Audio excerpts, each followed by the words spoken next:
देखिए, आसाम के लोगों से आम आदमी पार्टी को हमेशा बहुत प्यार मिला है।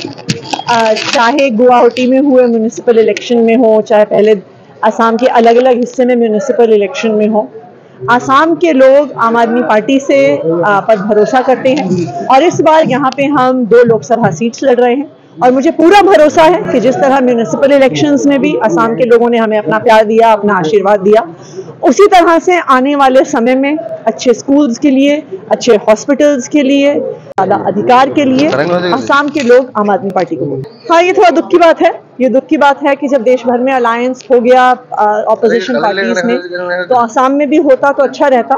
और लेकिन फिर भी मुझे पूरा भरोसा है कि जिस मजबूती से हमारे दोनों लोकसभा के कैंडिडेट्स अपना चुनाव लड़ रहे हैं, इस बार आसाम में लोकसभा के चुनाव में आम आदमी पार्टी का खाता जरूर चलेगा। मेरे हिसाब से 3 या 4 महत्वपूर्ण मुद्दे हैं। सबसे पहली बात, जो आम आदमी पार्टी का हमेशा से ही सबसे बड़ा पॉलिटिकल एजेंडा रहा है, वो हाई क्वालिटी स्कूल्स का रहा है।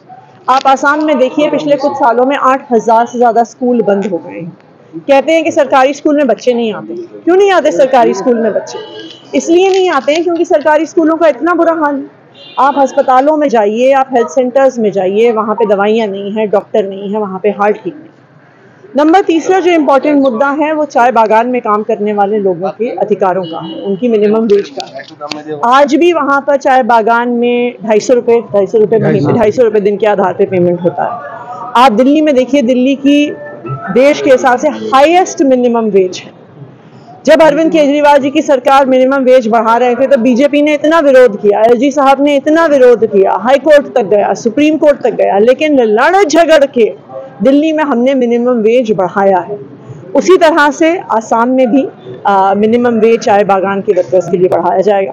और चौथा, जो एक बहुत महत्वपूर्ण एजेंडा है आसाम के लिए, आम आदमी पार्टी CAA का पुरजोर विरोध करती है। जब हम अपने देश के लोगों को नौकरियां नहीं दे पाते हैं, घर नहीं दे पाते हैं, तो क्यों हम बाहर से आए लोगों को पहले हम नागरिकता दे रहे हैं, घर दे रहे हैं? हमारे कल्चर का क्या होगा, हमारी भाषा का क्या होगा?